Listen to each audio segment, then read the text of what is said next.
में ये जानकारी रखते हैं कि आखिर ये जो दरार है, ये देख रहे हैं आप, दो दल कांग्रेस और यहाँ टीएमसी, इनके बीच भी दरार बढ़ती जा रही है। इंडी ब्लॉक में चेहरे को लेकर दरअसल खींचतान शुरू हो गई है। टीएमसी ने ममता का चेहरा बनाने को मांग रख दी, ममता को मेन फेस बनाने की, लीड बनाने की बात रखी गई। ममता बनर्जी का सियासी कद बहुत बड़ा है, ये टीएमसी की तरफ से कहा गया, और बीजेपी को ममता बनर्जी ही टक्कर दे सकती हैं।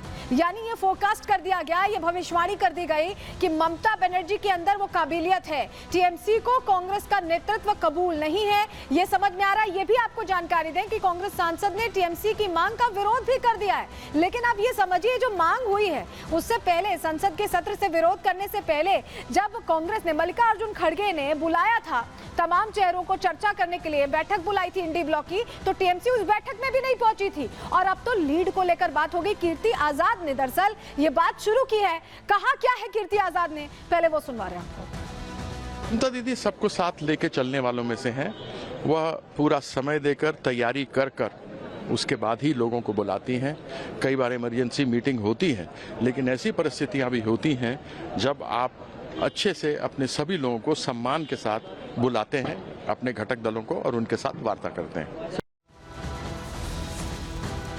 तो टीएमसी ने देखिए तेवर दिखा दिए हैं, समझ में आ रहा है कांग्रेस का एजेंडा टीएमसी को कबूल नहीं है, ये समझ में आ रहा है। संसद का देखिए शीतकालीन सत्र चल रहा है, आप जानते हैं, और इस बीच सत्र के दौरान इंडी गठबंधन मुद्दों पर बटा दिखाई दे रहा है। संसद के बाहर गठबंधन का विरोध प्रदर्शन जहां चल रहा था, वहां टीएमसी नेता नहीं पहुंचे। कोई भी चेहरा आपको टीएमसी का नजर नहीं आएगा। ये जो पूरी भीड़ हम आपको दिखा रहे हैं, सपा ने भी इस प्रदर्शन से किनारा किया, समाजवादी पार्टी ने भी साइड कर दिया। टीएमसी ने कांग्रेस के एजेंडे को प्राथमिकता ही नहीं दी, कहा कि हम जरूरी नहीं है कि हम इसी पर समर्थन करें। टीएमसी ने जरूरी मुद्दे को लेकर ये कह दिया कि फोकस जरूरी मुद्दों पर ही रहेगा, और इसको लेकर साफ साफ बोल दिया। खड़गे के आवाज पर आप जरा गौर, जरा ये हटाइए आप, खड़गे के आवाज के बैठक से दूरी रखने की भी बात कही गई। जानकारी ऊपर करने को कह रही हूं मैं। खड़गे के आवाज पर बैठक से टीएमसी ने दूरी बनाई है। ये तस्वीरें भी हम आपको इसलिए दिखा रहे हैं क्योंकि आपको यहाँ पर कोई भी ऐसा चेहरा नजर नहीं आएगा, और जो भी बैठक हुई उससे को लेकर भी यहाँ पर दूरी बनाई गई। तो कुल मिलाकर समझिए कि यहाँ पर एक तरह से टीएमसी ने तो तेवर दिखाई, लेकिन समाजवादी पार्टी तो 4 हाथ आगे निकल गई। नेता प्रतिपक्ष तो राहुल गांधी थे, लेकिन इसके बावजूद अखिलेश यादव ने वो मुद्दे उठा दिए जो शायद नेता प्रतिपक्ष की मौजूदगी को थोड़ा धूमिल कर दें। चलिए आपके सामने जानकारी रख रहे हैं। देखिए, इंडी से जुदा हो गए अखिलेश, और अखिलेश का एजेंडा अलग था, ये उन्होंने प्रूव किया बकायदा सदन के अंदर। कांग्रेस के नेतृत्व में इंडी का प्रदर्शन हो रहा था, तस्वीर हम दिखा रहे हैं, और सपा ने अपना अलग एजेंडा ऐसे में तय किया। समाजवादी पार्टी इस प्रदर्शन का हिस्सा नहीं बनी। अखिलेश ने संसद में संभल का मुद्दा उठा दिया, संभल को लेकर अपनी बात रखी। उन्होंने यहाँ पर जो प्रदर्शन चल रहा था इसमें साथ न देते हुए संभल का मुद्दा पुरजोर तरीके से उठाया, और संभल पर चर्चा के लिए अलग से बकायदा वक्त लिया। वक्त लेकर अपनी बात सदन के अंदर उनकी तरफ से रखी गई।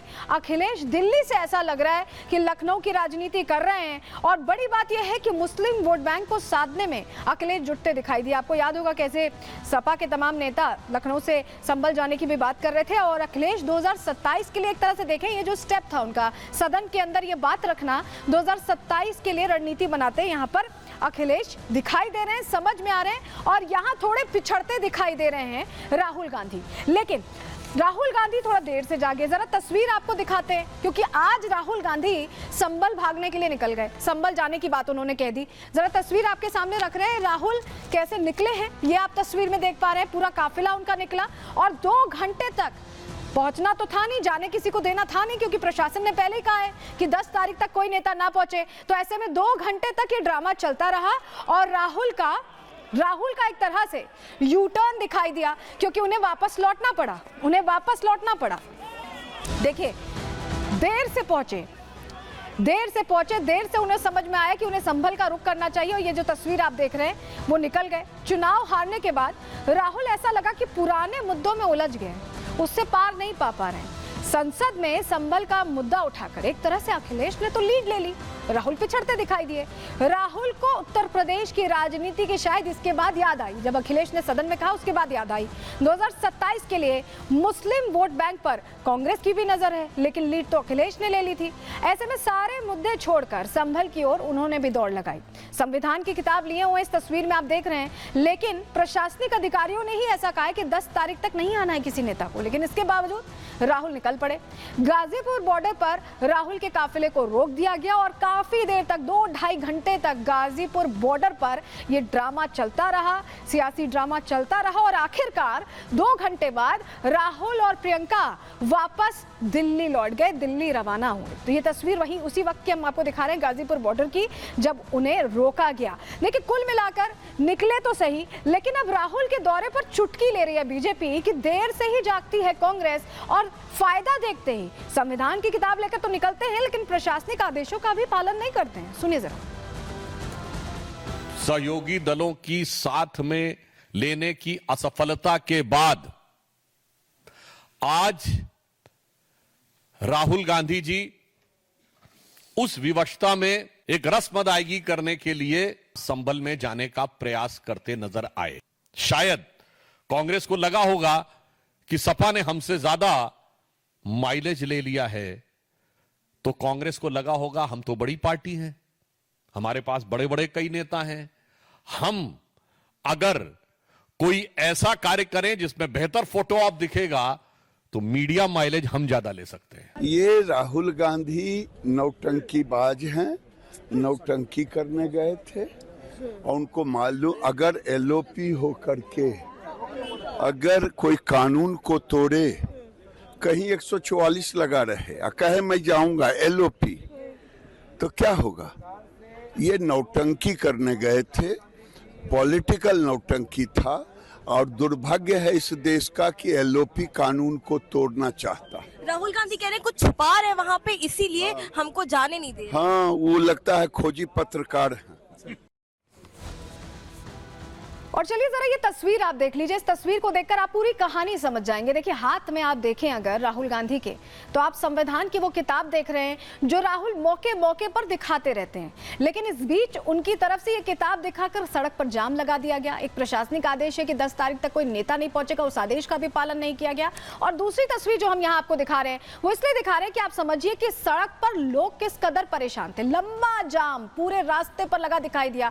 2-2.5 घंटे, सोचिए किसी को किसी जरूरी काम से अगर निकलना है तो उसके लिए कितनी मुश्किल खड़ी हो गई। और ये तस्वीरें यही बता रही कि समस्या लोगों के लिए खड़ी हुई और इस बीच राहुल की वजह से किस तरह का जाम लगा। ये तस्वीर आप देख रहे हैं। चलिए एक बार जरा आपको और जरा करीब से दिखाते हैं कि किस तरह के हालात यहाँ बन गए और पूरी तरह से लोग दिखाई परेशान दिए। ये देखिए, यहाँ पर ये जो आप तस्वीर देख रहे हैं, जाम लगता दिखाई दिया और उसके बाद सिर्फ जाम तक की बात नहीं है, यहाँ पर एक तरह से झड़प हो गई। ये झड़प जो आप देख रहे हैं, जनता दरअसल परेशान होकर नारेबाजी कर रही थी और इस बीच जो कार्यकर्ता हैं उनकी गुंडागर्दी भी दिखाई दी। कांग्रेस के कार्यकर्ताओं को आप देख रहे हैं यहाँ पर धक्का मुक्की करते हुए, मारपीट करते हुए, और ये वही तस्वीरें जो बता रही है कि किस तरह से कानून हाथ में लेने से भी बाज नहीं आ रहे। चलिए, आप निकले तो निकले, लेकिन इस तरह से गुंडागर्दी करना कहां तक सही है?